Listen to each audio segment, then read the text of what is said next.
for this? Are you? Come on!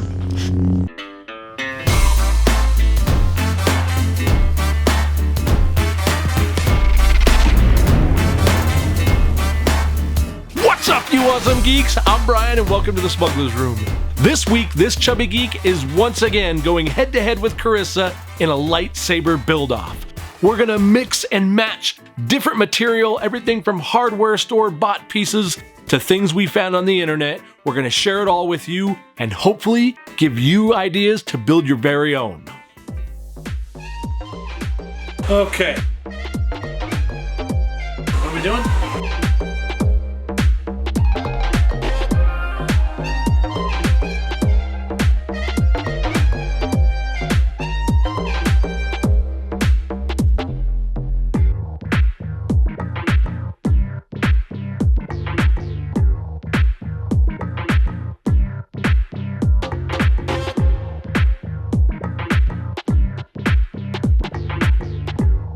Brian, what's your strategy? My strategy is KISS.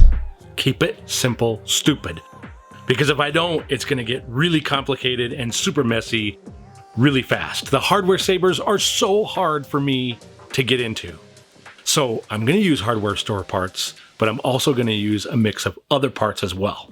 I bought 2 clamps from the Graphics shop, one engraved, the other one blank, as well as T-Track from the Custom Saber shop. These ran me around $40. I can use them with the $25 worth of hardware store parts I bought and get a really authentic looking saber. Okay, Carissa, what is your strategy? Well, mine comes from my expertise as an interior designer. And something that's really on trend right now is mixing metals. So I was going to incorporate that into my saber. I also don't feel super restricted by screen accuracy because I'm not the expert. That's Brian. I know what the sabers look like, especially Skywalkers, but I wanted to take the approach that if I were a Jedi and I crafted a saber that resembled me, it would be creative and have a mix of materials. So I'm gonna go big or go home. So here we go.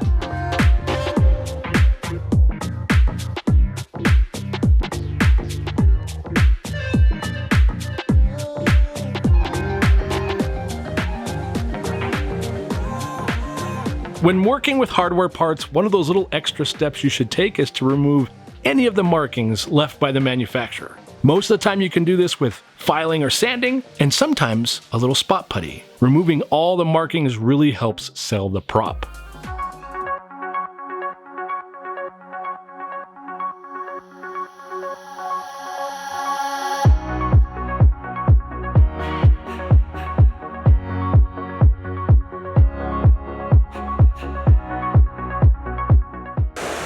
Should we tell our friends back home why we're taping off this little piece? How come you're taping off that? Because it's stuck. Why is it stuck in there?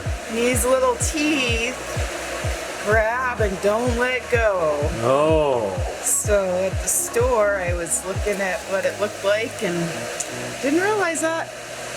What we learn. Watch out for the little teethies. I guess.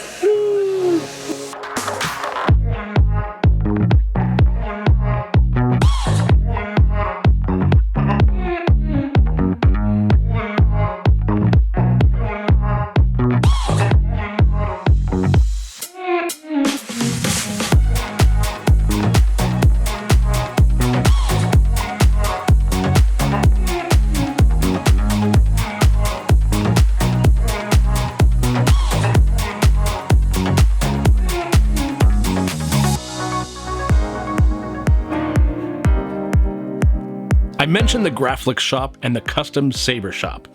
Both of those websites have parts you can purchase to make a full lightsaber, which you can totally do. But I also love that I can purchase a couple of things and mix them with cheaper parts from the hardware store and still get a great looking saber without spending hundreds of dollars.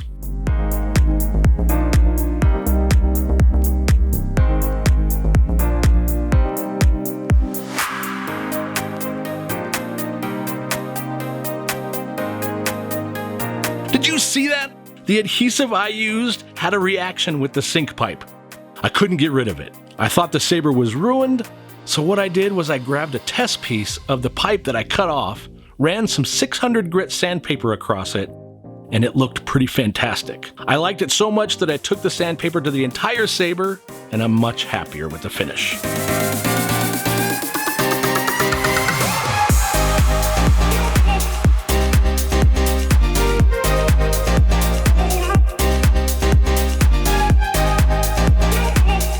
Brian used some leftover silicone and made these little pads. They're perfect for mixing epoxy, and when you are finished, you can just remove the dry epoxy and reuse the pads again and again.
One of the challenges I had was finding a way to secure the smaller PVC pipe inside the larger one.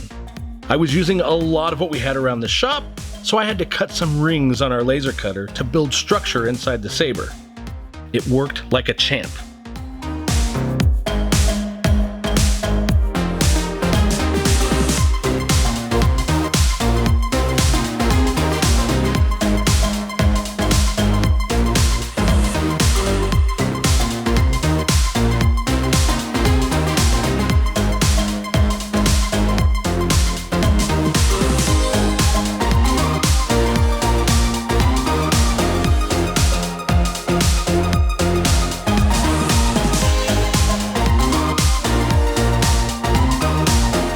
Blasted stickers!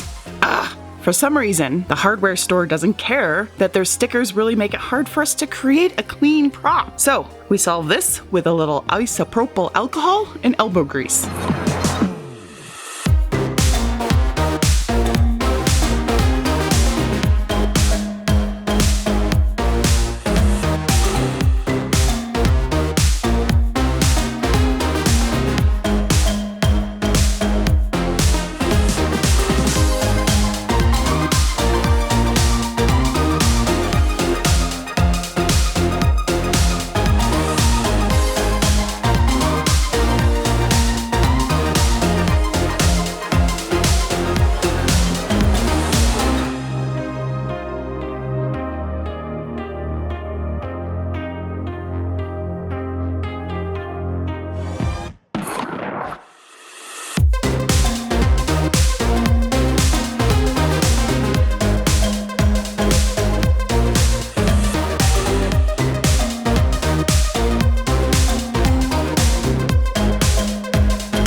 Since I'm a little bit behind, Brian offered to be the knight in shining armor, or maybe more, the knight in Star Wars gear, and paint my pieces of the saber.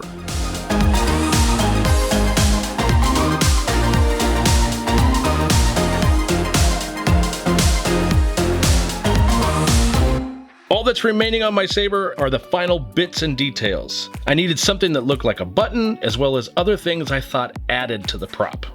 I'll point out that we did a lot more attachments with adhesive than we normally do. I usually prefer a mechanical connection, but this was a one-day build and primarily they're going to be on display. I'm okay using glue for this. I think you need to decide how much use your prop is going to get, as well as what you're comfortable working with. This also gave me a chance to experiment with a variety of BSI glues and a mix of materials, and I'm amazed at how well this worked for us.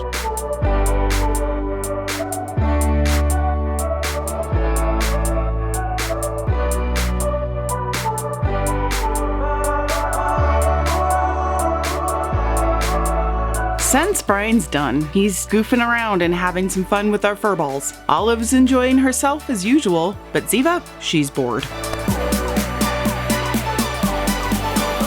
So we used to play a lot of Star Wars The Old Republic, and I mean a lot. And in that game, my Jedi character had a very cool wrap on her saber hilt. I always thought it looked like leather, so I figured this was a great time to do that with my own saber.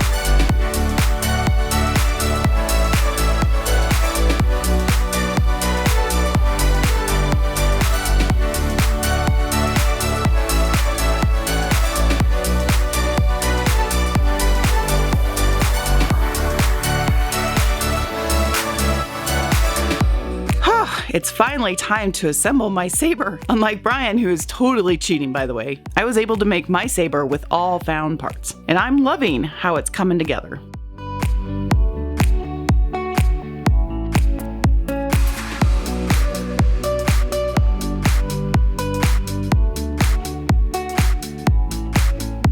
So if you can't tell already, me and glue just don't play well together.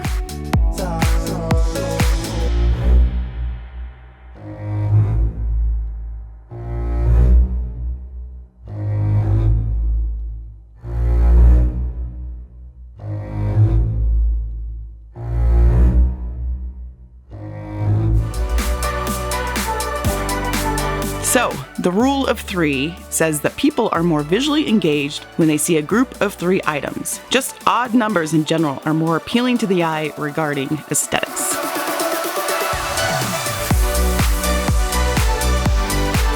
Carla, yes, I will be weathering my lightsaber.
I'll tell you right now, my friends, this was a hard project for me. I had a difficult time getting into it, getting motivated, and working on the lightsabers. I think the hardware lightsaber build is probably one of the toughest for me because lightsabers have a specific look, or at least I want them to have a specific look, and I'm challenged or tunnel visioned by what you find at the hardware store. I was so impressed with how Carissa could pop in there, grab a whole bunch of material, and mix and match and put it together with such creativity. I'm really excited with how both of these turned out. And even if I did cheat a little and buy some internet pieces to get mine done, I still think they're unique and they're specific to us. So now the only question is left is, which one of us is the winner? But we'll let you choose that. And while you're doing that, yeah, we'll get back to work over there building something out of nothing. I want to read it first so I don't stumble over my tongue. Stumble over your tongue. Finding a way to secure the smaller PVC pipe inside the larger one. I used a lot of what we had around the shop. Isopropyl alcohol. Yeah, but No, a lot. So, we try again. leftover silicone and made these little pads. They're perfect for mixing epoxy, and when you are finished, you can just remove the dry epoxy and reuse the pads again and again.